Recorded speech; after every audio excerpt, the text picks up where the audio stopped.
What's up, guys? I'm Justin Todd, and today I'm going to bring you your 10 minutes of movement with a daily warm-up. And today we're going to work on focusing on the hips. We're going to work on exploring the full range of motion that your hips have to offer. Many times we do not hit the full range of motion within our hips. Whether we train full range of motion in our strength training, yes, we might train full range of motion within those specific exercises, but in no way, shape, or form does that get the full range of motion that our body is capable of hitting. I'll show you what I mean as we get going. Feel free to repeat this 2 to 3 times. Get your 10 minutes of movement in. Let's have a day. Okay, here we go. So start on top. We're going to be on our feet. We're going to do some femur cars. So full range of motion within our hip capsule. What I'm going to do is I'm going to start here and I'm going to rotate my leg to the outside, keeping my pelvis straight ahead this whole time. I'm then going to raise my leg straight up in the air. Once I get to that end range of motion, I'm going to then rotate internally all the way and then lower.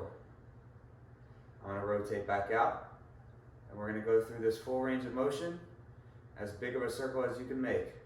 You'll see I go out as I'm down, and then as I'm up, I'll rotate in, back down.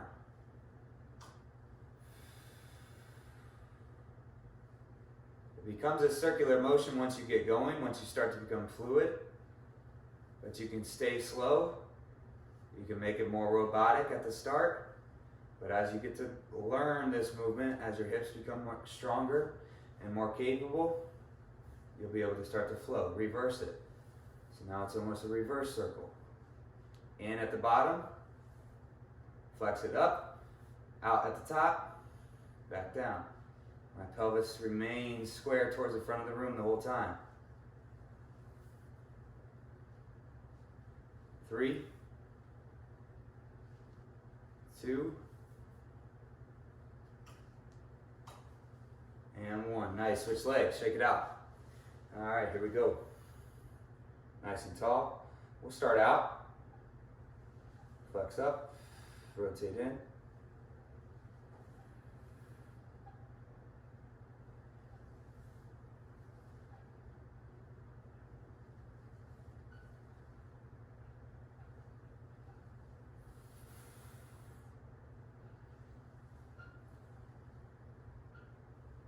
Switch direction.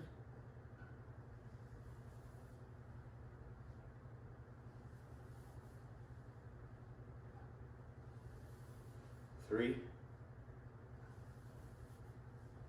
2, and 1. Nice. Pop down on all fours. Okay, a little bit of more intensity, so we'll pick up the speed here. Now I'm going to bounce back onto my toes, drive my hips back, reach forward slightly, sink my hips forward. Drive that foot up by the hands. We're going back and forth, opening up the hips as I do so. Getting my feet involved. Feel free to push out to the side a little bit, maybe a 45-degree angle, open up the groin.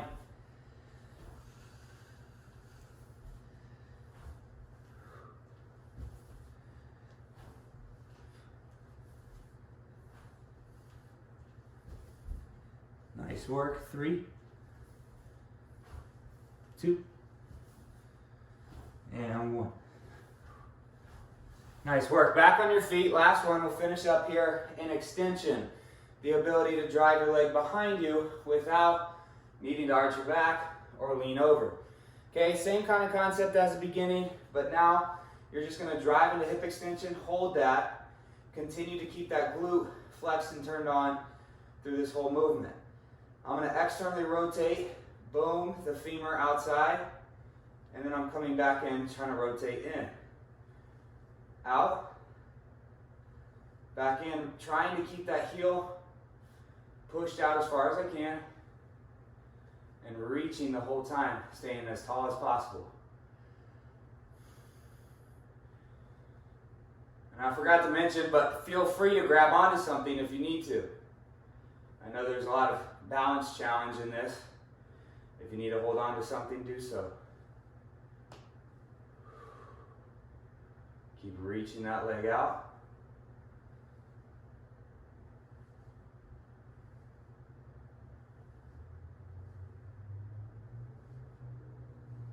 Good, switch. Last one. Nice and tall. Drive back.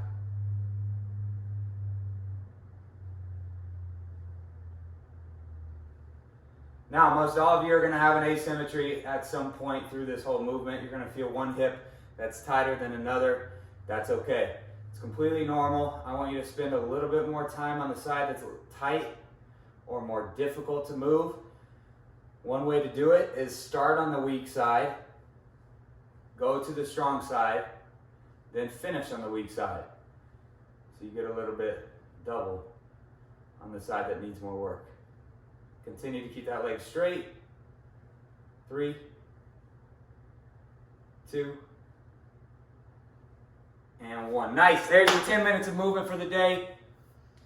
I hope you like it. It's really good for exploring that full range of motion in your hips, maybe as a warm-up before a workout, or in the morning as soon as you wake up, or at night before you go to bed. Share this with someone that needs it. Have a great day.